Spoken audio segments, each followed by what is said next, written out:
ত্রিপুরা দেখেছে 10,323-এর সংকট, আর বর্তমানে আরেকটা সংকট তৈরি হচ্ছে, সেটা হচ্ছে ফিক্সড পে থেকে চরম সংকট। এবার এই ক্ষেত্রে সরকার কি করলো না, আর তার মূল্য কে দেবে, বর্তমান কি পরিস্থিতি, প্রত্যেকটা বিষয় নিয়ে আলোচনা করব। আজ আমি একটা খুব সোজা কিন্তু ভয়ঙ্কর প্রশ্ন করব।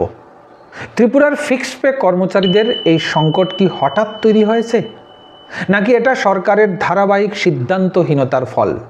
আজকের এই লড়াই শুধু বেতনের নয়, এটা প্রশাসনিক নৈতিকতার লড়াই, রাষ্ট্র ও নাগরিকের বিশ্বাসের লড়াই।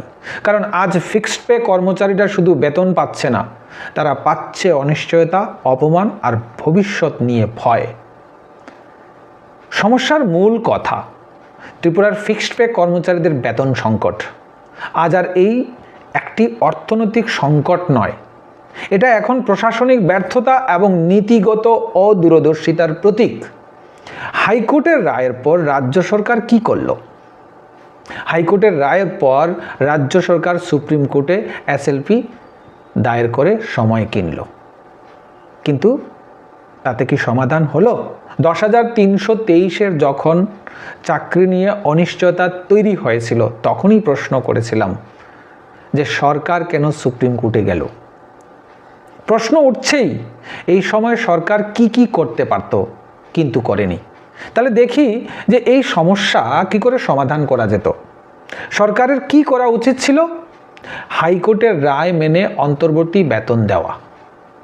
রায় চ্যালেঞ্জ করা যেত, কিন্তু অন্তত নিয়মিত বেতনের একটি অংশ ফিক্সড পে কর্মচারীদের দেওয়া যেত। এটা আইন বিরোধী ছিল না, এটা ছিল মানবিক সিদ্ধান্ত। কোর্টে যাওয়ার আগেই কর্মচারী সংগঠনের সঙ্গে একটা আলোচনা করা যেত। সরকার চাইলে কর্মচারী সংগঠনের সঙ্গে টেবিলে বসে আলোচনা করতে পারত। আলোচনা হলে আইনি সংঘাত অন্তত এড়ানো যেত, পরিস্থিতি এতটা বিস্ফোরক হতো না। কিন্তু সরকার এই পথ নেয়নি। ধাপে ধাপে রেগুলারাইজেশনের রোডম্যাপ তৈরি করা যেত। সরকার চাইলে ঘোষণা করতে পারত যে ধাপে ধাপে রেগুলারাইজেশন, অর্থাৎ এটাকে বলা হয় ফেজড রেগুলারাইজেশন। সময়সীমা থাকলে অনিশ্চয়তা কমতো, কর্মচারীরা মানসিকভাবে প্রস্তুত থাকতো। কিন্তু এখানে ছিল সম্পূর্ণ নীরবতা। আর্থিক সংকট হলে শ্বেতপত্র প্রকাশ করত। যদি সত্যি রাজ্যের আর্থিক সংকট থাকে, তাহলে শ্বেতপত্র প্রকাশ করা যেত। সরকার কোথায় আটকে আছে জনগণ জানত। স্বচ্ছতা থাকলে আস্থাও থাকতো। এবার আসছি নতুন নিয়োগ সাময়িক স্থগিত রাখা। সরকার চাইলে নতুন নিয়োগ সাময়িক বন্ধ রেখে পুরনো ফিক্সড পে কর্মচারীদের অগ্রাধিকার দিতে পারত। প্রশাসনিক নৈতিকতার বজায় থাকতো, খুব ততটা জমতো না, কিন্তু উল্টোটা হয়েছে। আবার সরকার চাইলে কেন্দ্রীয় সরকারের সাহায্য নিতে পারত। যেটা এই সমস্যাটা তৈরি হয়েছিল 2001 থেকে, যেখানে অর্থ কমিশনের বরাদ্দ ত্রিপুরার জন্য বা তৎকালীন সময়ে আর্থিক অবস্থা এমন ছিল না বলেই ফিক্সড পেটা এসেছিল। কিন্তু এটা একটা দীর্ঘমেয়াদী হয়ে গেছে। সরকার কেন এই পথ নেয়নি? এখন আসি সবচেয়ে গুরুত্বপূর্ণ প্রশ্নে, সরকার কেন এই সহজ পথগুলি নেয়নি? আর্থিক দায় এড়ানোর চেষ্টা। নিয়মিত বেতন মানে স্থায়ী খরচ, সরকার সেই দায় নিতে চায়নি। ভোট অঙ্কে ফিক্সড পে কর্মচারীদের গুরুত্ব না দেওয়া। সরকার ভেবেছে ফিক্সড পে কর্মচারীরা ভোটের হিসাবে ঝুঁকিপূর্ণ নয়। এই ধারণাই সবচেয়ে বড় রাজনৈতিক ভুল। কোর্টে সময় নিলে সমস্যা চাপা থাকবে, এটি একটা ভ্রান্ত ধারণা। কেননা ইতিপূর্বে আমরা অনেকগুলি হাইকোর্টের রায় দেখেছি, যেটা কেন্দ্রে গিয়ে সরকার আরও বেশি চাপে পড়েছে। সরকার ভেবেছে সময় নিলেই সমস্যা ঠেকানো যাবে, কিন্তু বাস্তবতা হলো রায় এলেই ধাক্কা হবে দ্বিগুণ। নিয়োগ বন্ধ করলে প্রশাসনিক চাপ বাড়বে, এই ভয়। সরকারের যুক্তি, নতুন নিয়োগ বন্ধ করলে কাজ থেমে যাবে। কিন্তু সত্যটা হলো অনিয়মিত নিয়োগ সংকটকে আরও তীব্র করবে। তবে যারা ভাবছো যে এখন হয়তো সরকারি নিয়োগ হবে না, হ্যাঁ, সরকারি নিয়োগের ক্ষেত্রে বাধা হবে না, কেন না? সরকার যখন সুপ্রিম কোর্টে, তখন রাজ্যের ক্ষেত্রে বর্তমান পরিস্থিতি আগের মতোই থাকবে। দায় ঠেলে দেওয়ার যে মানসিকতা দেখানো হয়েছে সবচেয়ে বিপজ্জনক দিক। আগের সরকারের ঘাড়ে চাপানো দায় বর্তমান বাস্তবতা অস্বীকার করলেই সমস্যা মেটে না। ভবিষ্যতে কি কি ভয়ঙ্কর সমস্যা হতে পারে এই নিয়ে, এই সংকট যদি এখনই সমাধান না হয় তাহলে এর প্রভাব শুধু আজকের ফিক্সড পে কর্মচারীদের মধ্যে সীমাবদ্ধ থাকবে না, এর প্রভাব পড়বে ত্রিপুরার ভবিষ্যতের উপর। হাজার হাজার শিক্ষিত যুবকের ভবিষ্যৎ অনিশ্চিত হয়ে পড়বে।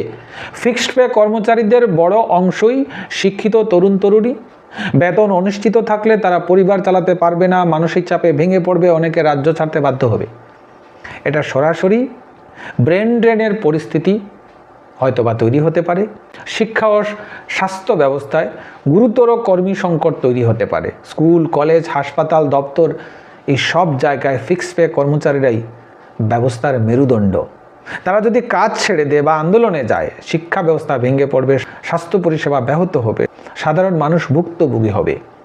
প্রশাসনের উপর সাধারণ মানুষের আস্থা ভেঙে পড়বে। যখন সরকার নিজের কর্মচারীদের সুরক্ষা দিতে পারবে না, তখন সাধারণ মানুষের প্রশ্ন ওঠে, এরকম সরকার আমাদের জন্য কি করবে?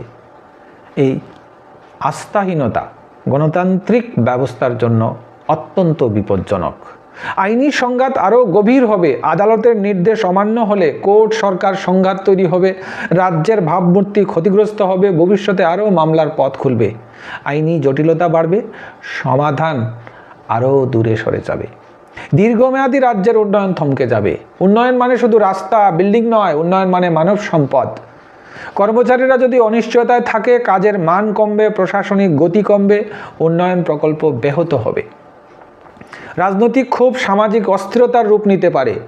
আজ এই ক্ষোভ শান্ত আছে, কিন্তু দীর্ঘদিন অবহেলায় থাকলে বিক্ষোভ বাড়বে, রাস্তায় অবরোধ হবে, সামাজিক অস্থিরতা তৈরি হবে। এর দায় তখন কেউ এড়িয়ে যেতে পারবে না। আজ যদি সরকার এই সংকটকে গুরুত্ব না দেয়, কাল এই সংকট আর শুধু ফিক্সড পে কর্মচারীদের মধ্যেই সীমাবদ্ধ থাকবে না, এটা গোটা ত্রিপুরার সংকট হয়ে দাঁড়াবে। দয়া করে ভিডিওটা রাজনৈতিকভাবে নেবেন না।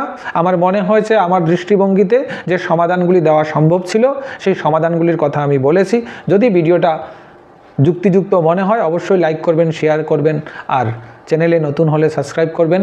এটা ত্রিপুরার চ্যানেল, ত্রিপুরার ইতিহাসের চ্যানেল, কিন্তু ত্রিপুরার কিছু প্রাসঙ্গিক বিষয় নিয়ে আমি এই চ্যানেলের মধ্যে আলোচনা করে থাকি। আমার দৃষ্টিভঙ্গিতে এটা আলোচনা করা যেত, আলোচনা করে বসে কর্মচারী সংগঠনের জন্য সঙ্গে বসে এই বিষয়টাকে সমাধান করা যেত। আমি বিভিন্ন খবরের মধ্যে দেখেছি যে প্রায় 700 কোটির মতো টাকা যদি বরাদ্দ করা হয়, সেটাকে আলোচনার মাধ্যমে বিভিন্ন ধাপে ধাপে করা যেত। হয়তোবা সরকারে তার চেয়ে বুদ্ধিজীবী মহল রয়েছে, তার চেয়ে বড় আমলা রয়েছে, এবং কর্মচারী সংগঠন, তাদের মধ্যেও অনেক আলোচনা, পর্যালোচনা, বিভিন্ন দিক রয়েছে। আমি আমার যুক্তিযুক্ত ধারণাগুলি আমি তুলে ধরেছি। যদি মনে করেন সেগুলি যুক্তিযুক্ত, অবশ্যই ভিডিওটাকে লাইক করবেন, শেয়ার করবেন। সবাই ভালো থাকবেন। নমস্কার।